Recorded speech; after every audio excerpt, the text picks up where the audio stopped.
Avec une émission qui juge l'apparence de ses candidates, Christina Cordula joue avec le feu. Si aujourd'hui les rapports au corps et l'acceptation de tous les physiques est au cœur des débats, les reines du shopping peut parfois déranger. Non.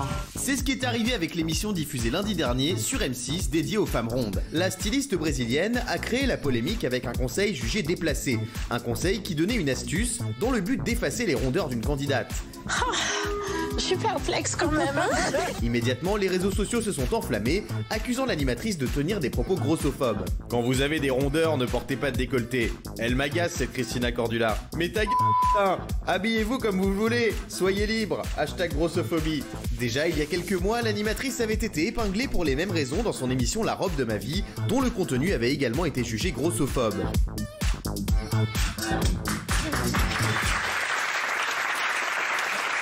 Ce que j'ai le plus kiffé dans le sujet, c'est la musique. Hein. Elle est folle.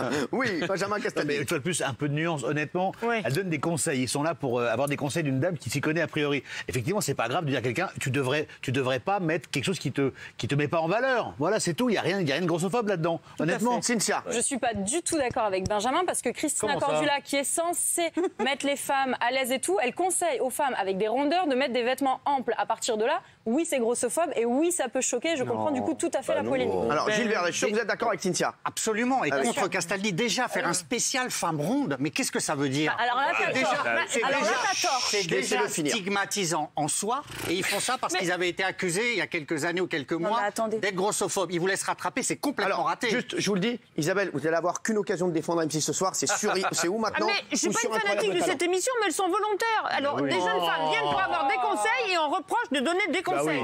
C'est quand même une fois la raison, mamie. Maxime. Là, c'est tapé pour taper. C'est une ode à la femme ronde. Une et ça veut pas dire. Node, ouais. Aude, c'est ton ex.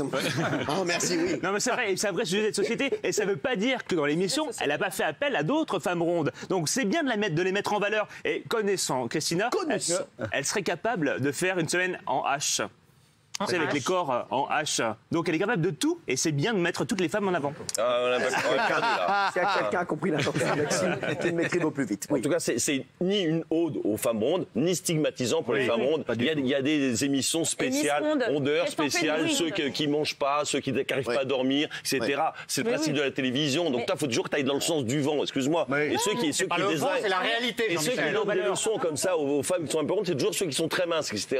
Il y a plein de femmes rondes qui aimeraient bien paraître plus minces et c'est normal qu'on fasse des émissions pour qu'elles soient plus jolies dans leur corps. énervé, oui, tu mélanges les morphologies. Pourquoi on va faire une émission spéciale ronde? Les reines du shopping, c'est un concours pour voir qui va s'habiller le mieux en fonction d'un thème. On n'est pas dans le thème contre l'obésité. Parce que si elles sont tombées au milieu de plein de femmes qui étaient très minces, elles se sentiraient mal à l'aise. Le problème, Cynthia, c'est que tu parles de morphologie, mais morphologie, ça peut être H, ça peut être en A, ça peut être en moi, par exemple, je suis en S. Donc c'est justement là ce qu'elle expliquait. Bon, moi, je suis pas d'accord avec ce qu'elle dit, mais quand tu parles, toi, de morphologie, je suis pas d'accord avec toi parce que justement, on s'habille selon sa morphologie quand on veut suivre les choses. Chaque femme, qu'elle soit fine ou plus ronde, pourra choisir la tenue la plus adéquate en fonction de sa morphologie. Je dis ça parce que tu parles de morphologie. C'est bon, regardez, on va voir les propos qui ont choqué. On vous a fait une petite compile des propos de Christina Cordula qui ont choqué. Regarde.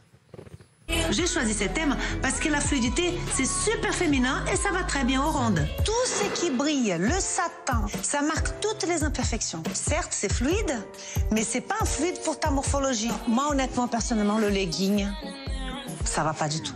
Le pantalon que tu vends, c'est comme ça.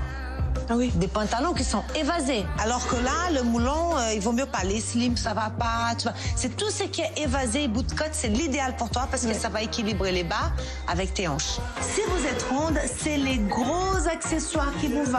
Le sac et le bijou. La robe, la longueur, c'est une longueur qui est trop courte pour toi. Et puis, j'ai l'impression qu'elle fait un peu boule en bas.